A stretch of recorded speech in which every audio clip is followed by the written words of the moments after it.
To what end should you devote your life? And another question might be, well, does it matter? Matter is an interesting word, because matter is matter, but matter is also what matters. And I would say that what matters is more real than matter. At least that's how you act. And then the question is, well, is there something you should be aiming at? It's a good question. That's the question of the meaning of life. And you know, one of the things that's supposed to happen when you come to university is that that's the sort of question that should be addressed. And as far as I can tell, and this might just be my more cynical side, what I see happening to university students, generally speaking, is that they come in clinging to the wreckage of their culture and floating with the pieces, and those pieces are taken away by professors who tell them that everything can be deconstructed and nothing has any real meaning. It's like when you're finally educated, it's when you're floating out on the ocean and you've got nothing to stay afloat with. It's like, well, then you're done and you can graduate. And it's like, I don't see that as useful. Quite the contrary. People ask what the meaning of life is, and it seems to me that meaning is proportionate to the adoption of responsibility. You know, like, let's say you have a little sister who's like 3, and you're going to take care of her. Like, questioning whether that's a good idea just seems stupid. You know what I mean? It just doesn't seem like the right kind of question. It's like, well, obviously, self-evidently, let's say, that's what you do. And do you find it meaningful? It's like, probably, you know, interacting with a little kid.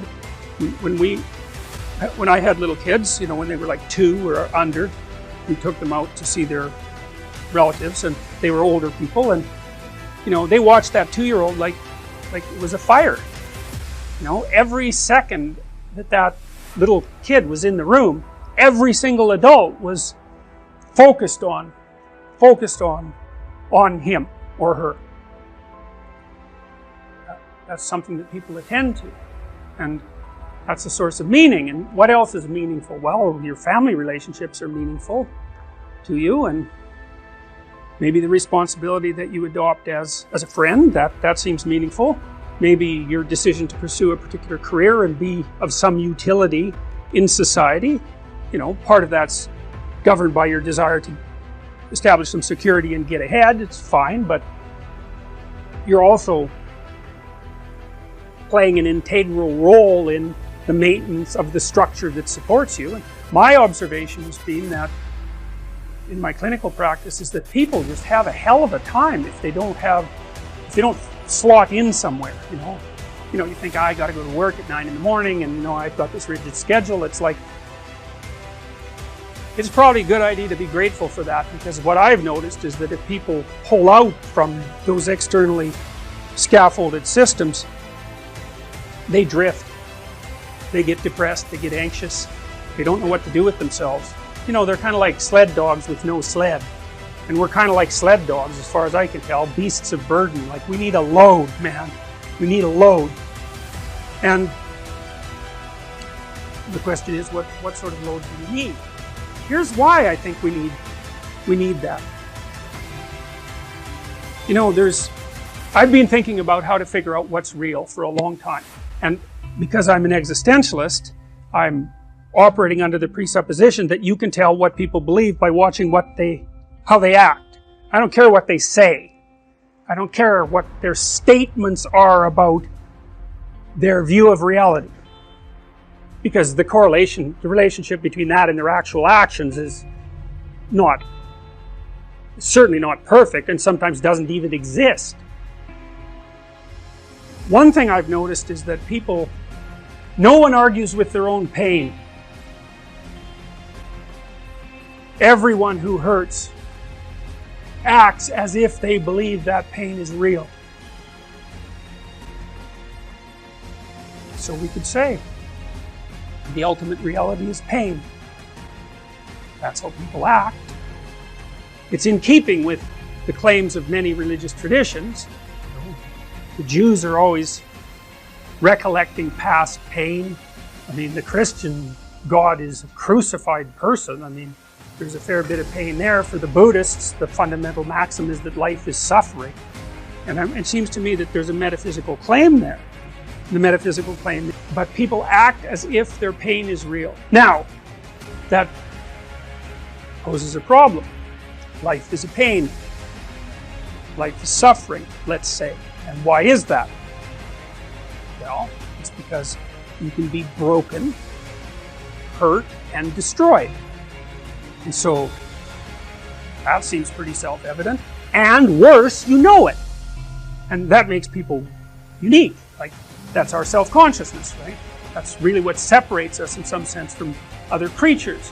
I mean, other creatures have some self-consciousness, like a chimp can learn to recognize itself in a mirror, and so can a dolphin, but, you know, that's pretty bare-bones self-consciousness, you know?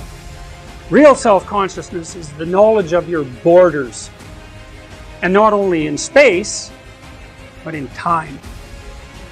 And as far as I can tell, human beings are the only creatures that have discovered the future. And that's really good because we can plan for the future, but it's really bad because, you know, the future's finite, and that's a big shock to the old system. And it's the existential burden that everyone bears, and it's associated integrally with suffering. And so then you think, well, life is suffering, and it's finite, and that's part of the suffering. It's part of what makes you question the value of existing, and maybe the value of existence itself. So then what do you have to use as a weapon against that? Well, you know, we talked a little bit about responsibility. That seems to work, you know. The amount of responsibility that you adopt in relationship to things seems to increase your meaningful engagement. And you might say, well, what's the most meaningfully engaged activity? And you might say, well, how about a little reduction in the old suffering? You know, so you live your life so that you're not causing undue pain, especially pointless pain. That would be good, and maybe you could even be more useful than that, and you could figure out some ways that some suffering, yours, other people's, both, if you're really, you know, hitting a home run, maybe you can figure out some way that some of that could be rectified. And that seems to be meaningful in and of itself. I mean, if it's pain that makes you doubt the meaning of life, which is perfectly reasonable, then the cessation of pain, the cessation of suffering, the minimization of suffering, as a logical corollary, should be the proper medication. And so I would say that means that there's some mode that you can conduct yourself in that makes you a good person. And part of being a good person is to alleviate suffering. Do you have problems in your life that you're not addressing that you could solve? And the answer is yes. And it's an easy thing to figure out. You sit on your bed one morning and say, okay, there's some things that need to be done that I don't want to do, that I could do, that would make things better by the end of the day. What are they? Well, your conscience will deliver those suckers in no time flat, man. And then you might have to say, okay, well, how do I entice myself into doing a few of those? And if you ask, instead of trying to force yourself to do it like you're a tyrant and a slave at the same time, you can usually negotiate with yourself so that you'll start to sort those things out. Sort them out. Put your house in order. And then move out. Move on. And out. Yes. That's a Freudian slip, by the way. Yeah. So it's important because the thing is, you have a practice domain, right? There are things that are within your grasp that you can fix. Fix them. And you'll learn. You'll learn because it's harder than it looks. Fix them and you'll learn how to fix things, and then something else will beckon as another problem that you could fix. You know, you all have your problems. What does that mean? Like, there's an infinite number of problems in the world. Some of them happen to be yours. Why is that? I don't know exactly. But you have your problems. Great. Solve them.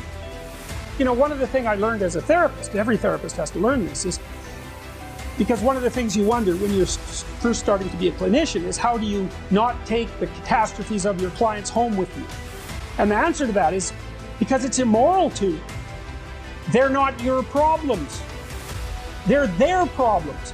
Like, they're their life. You know, your problems are your life. You don't want to solve someone else's problems for them because you take away the deep meaning that's to be found in having them work through the problems on their own. And then you steal the credit. Well, I can help you with that. It's like, well, yeah, maybe, but I don't help you with the next problem then. So in any case, you sort out the problems that are right in front of you, and it will make you grow very, very rapidly. And then you'll be able to sort out more complex problems without making them worse.